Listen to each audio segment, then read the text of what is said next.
안녕하세요, 돌다리입니다. 이전에 다루어드렸던 디센트럴랜드에 대한 생각과 추가적인 정보를 나눠보면서 우리가 앞으로 맞이하게 될 가상세계가 정말 어떤 것인지 생각해보는 시간을 가져봤으면 좋을 것 같습니다.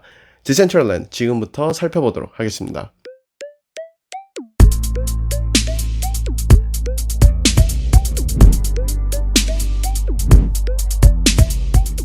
우측 상단에 나오고 있는 바를 클릭하시어 디센트럴랜드 첫 번째 영상을 먼저 시청하신다면 더 도움이 되실 것 같습니다. 4차 산업혁명 기술을 공부하거나 기술을 활용하여 프로젝트를 진행하게 되면 항상 한편으로 느껴지는 부분이 있습니다. 어디까지나 제 개인적인 생각이지만 4차 산업혁명에서 다루어지는 키워드들에 대한 개념과 기술들에 대한 개념이 정확하게 정의가 되어 있지 않다고 생각합니다. 당장 저희가 파일코인에서도 다루어드렸던 빅데이터도 생각해 본다면 어디까지가 빅데이터인지 어떤 규모를 정확히 빅데이터라고 칭하는지 굉장히 모호하죠. 머신러닝과 딥러닝에 대한 경계선을 어디서부터 둬야 할지도 사실 모호한 상태입니다. 하지만 저는 한편으로 이러한 것들이 당연한 것이라고 생각합니다. 4차 산업혁명이란 자고로 저희가 한 번도 경험하지 못한 기술들로 한 번도 경험하지 못한 세계가 구축되는 것이라고 생각하기 때문이죠. 어떤 세상이 열릴지 모르는 데서 존재하는 기회가 있기에 페이스북뿐만 아니라 마이크로소프트나 구글과 같은 대기업들이 가상현실에 대한 투자를 아끼지 않고 있는지도 모릅니다. 그리고 앞에서 말씀드렸던 것처럼 아직 경험해보지 못한 기술들이기 때문에 새로운 개념들이 빠르게 확장되어 가고 있다고 생각합니다. VR, AR, MR, 그리고 XR 등등으로 말이죠. VR은 Virtual Reality의 약자로서 저희가 흔히 알고 있는 가상세계를 의미합니다. 더 정확하게 말씀드리자면 가상세계에서도 현실처럼 느끼게끔 만드는데 그 목적이 있는 기술이라고 볼 수 있죠. 즉, 가상세계 안에서 사람이 느낄 수 있는 감각들, 예로 촉각, 청각, 미각, 후각, 시각 등을 자극하여 실제처럼 느끼게 하는 것입니다. VR의 대표적인 활용 모델은 페이스북의 오큘러스 시리즈와 같이 고글을 착용하여 접속하는 것이죠. 접속이라는 개념 때문인지 VR은 외부 세계와 단절된다는 개념이 자동으로 따라오게 됩니다. AR은 Augmented Reality의 약자로서 증강현실을 의미합니다. AR 또한 가상현실의 한 분야로 정의되고 있지만 가장 큰 차이점은 AR과 같은 경우 실제로 존재하는 환경에서 가상의 사물이나 정보 등을 통해 실제 환경에 존재하는 것처럼 보여지게 하는 방법을 의미합니다. 가장 쉬운 예시로는 포켓몬고 게임이 있을 것 같은데요. 포켓몬고는 모바일의 카메라를 통해 실제 배경 위에 포켓몬이 등장한 것처럼 만들어낸 게임입니다. 즉, VR과 같이 현실 세계와 단절되는 것이 아니라 현실 세계와 조화를 이루면서 현실 세계에 실존하는 것처럼 만들어내는 것을 의미하죠. VR에서는 페이스북이 가장 강하게 밀고 있다면 AR에서는 애플이 강하게 추진하고 있습니다. 실제로 2021년 4월 6일 기사를 요약해드리자면 애플 최고 경영자 팀 쿡은 AR의 중요성을 강조하면서 AR 기술을 활용하여 도표 자료를 눈앞에서 보여줄 수 있다면 업무가 훨씬 편해지고 게임, 교육, 유통, 헬스 등등에도 적용이 될 수 있다고 언급한 바 있습니다. 또한 AR 산업에 뛰어들면서 AR 글래스 모델을 만들고 시장 선점에 노력을 기울이고 있는 것을 볼 수 있죠. MR이란 Mixed Reality의 약자로서 혼합 현실이라고 칭합니다. 즉, VR과 AR의 한계를 넘고 두 기술을 합친 것을 의미하죠. 현실과 가상세계가 하나가 되는 세계를 생각하면 됩니다. 쉽게 풀이해드리자면 뭐가 그래픽이고 뭐가 가상이고 뭐가 현실인지 구분이 안 되는 것이 일상이 되는 세계를 의미하죠. 이 분야에서는 MS, 마이크로소프트와 최근에는 애플도 박차를 가하고 있습니다. 2020년 11월 3일 마이크로소프트에서는 인공지능이 내장된 지능형 엣지 디바이스로서 3D 홀로그램으로 제공되거나 디지털 정보를 물리적 현실 위에 구현하여 MR을 실현 가능케 한다고 다루고 있습니다. 애플은 불과 얼마 전 2021년 4월 2일 MR 헤드셋을 수개월 내에 출시할 예정이라고 하고 있죠. 자, 그럼 XR은 무엇일까요? XR이란 앞에서 다룬 VR, AR, MR 기술들을 모두 포괄하고 그 이상을 의미하는 개념으로서 Extended Reality를 의미합니다. VR과 AR 그리고 MR도 대략적으로 간만 이해가 되는 이 시점에서 XR은 정말로 우리가 상상할 수 없는 개념이며 기술이라고 생각됩니다.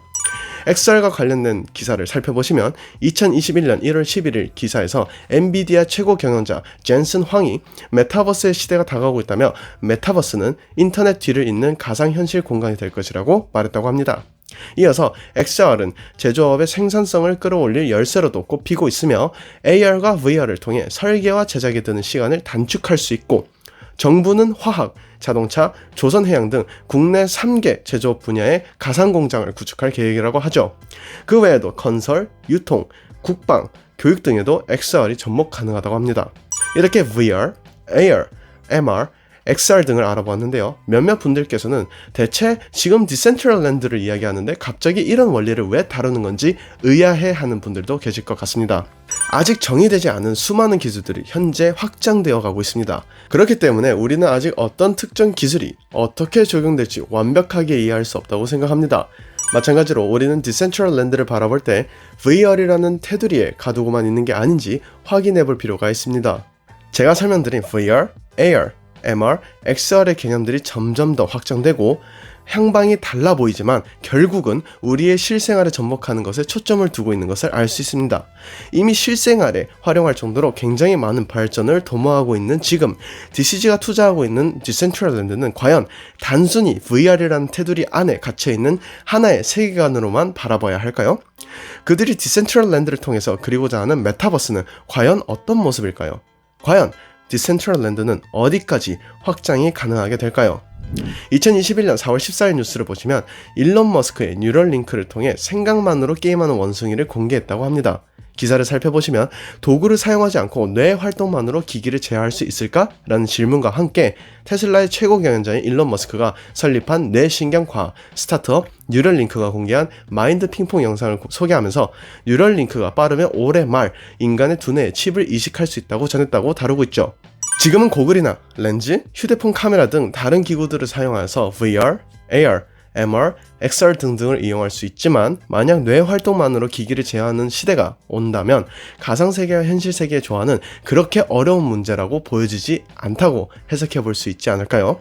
서두에도 말씀드렸듯이 저희가 한 번도 경험하지 못한 기술로 이루어지는 한 번도 경험하지 못하는 세계가 온다면 이미 교육돼서 저희 머릿속에 자리 잡고 있는 이런 기초 상식들은 의미가 없을지도 모르겠습니다. 너무 이른 생각일지도 모르겠지만 어쩌면 현실세계보다 가상세계가 주무대가 되는 날이 올 수 있지 않을까요? 디센트럴랜드는 이더리움 블록체인을 기반으로 하는 가상현실 플랫폼입니다. 저는 디센트럴랜드의 값어치를 단순히 게임이라는 카테고리나 게임을 평가하는 기준으로서 평가하는 게 과연 옳은지 생각해봐야 할 필요가 있다고 봅니다. 2021년 4월 18일 기사를 요약해보도록 하겠습니다. 미국 역사에 서부 개척 시대가 있었는데요. 골드러시, 즉 미국 동부 사람들은 일액천금의 꿈을 꾸고 서부로 향했던 시기입니다. 금을 캐서 물건을 팔아서 부자가 되자 숙박업소를 차린 사람, 청바지를 만들어 파는 기업, 음식점, 술집, 새로운 세상에서 돈을 벌 기회를 위해 몰려들었고 개척지 땅에 말뚝을 박아 경계를 치면 소유권이 인정되면서 새로운 기회의 땅이 열렸죠. 지금은 디지털 개척 시대로 수많은 벤처기업, 혁신기업이 디지털 세상 속에서 생태계를 만들고 코인을 쏟아내고 있다고 합니다. 블록체인의 가상세계를 만들어 땅을 팔기도 하고 백화점도 짓고 음악회도 개최할 수 있게 되었습니다.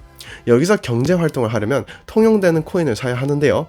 왜 할아버지는 강남의 땅을 사지 않으셨을까라는 투정을 향후 30년에 우리 손자들이 비슷한 투정을 할지도 모른다고 합니다.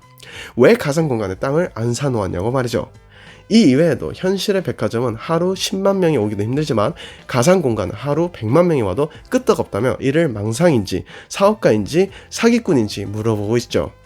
먼저 디지털 세계로의 개척 시대라고 볼 수 있는 현 시점, 그리고 위 글에서 다루어지고 있는 많은 기능들을 통한 기회를 생각해 봅시다.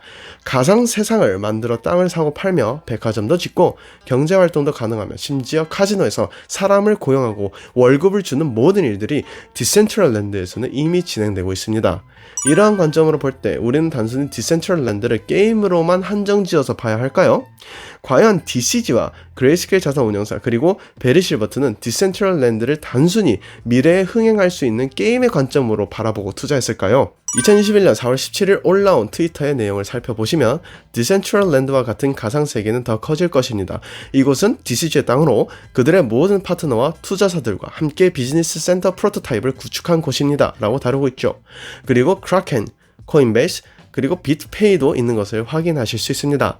크라켄은 2020년 9월 17일자 기사에서도 확인하실 수 있듯이, 그리고 이전에 체인링크 두 번째 영상에서도 다뤄드렸듯이 암호화폐 거래소 최초로 은행 설립 인가를 취득하여 은행의 지휘권을 획득한 거래소입니다. 그리고 크라켄 거래소의 트위터를 팔로우하신 분들은 아시겠지만 심심치 않게 디센트럴랜드에 있는 크라켄 HQ, 즉 헤드쿼터, 본사를 홍보하는 모습을 볼 수 있습니다. 저는 단순 게임처럼 많은 사람들이 즐기는 데서 그치는 공간이 아니라 제2의 세계관으로서 완전히 새로운 세계관을 구축하고 있다는 생각이 듭니다. 그렇기에 한편으로는 이런 상상도 할 수 없는 세계를 이루기 위해서 사용하는 도구가 디센트럴랜드가 되지 않을까라는 생각도 해보게 되네요. 끝으로 투자는 본인의 확신에서 비롯되는 인내의 기간이며 본인의 선택인과 책임임을 강조드리면서 이번 영상 마무리 짓도록 하겠습니다.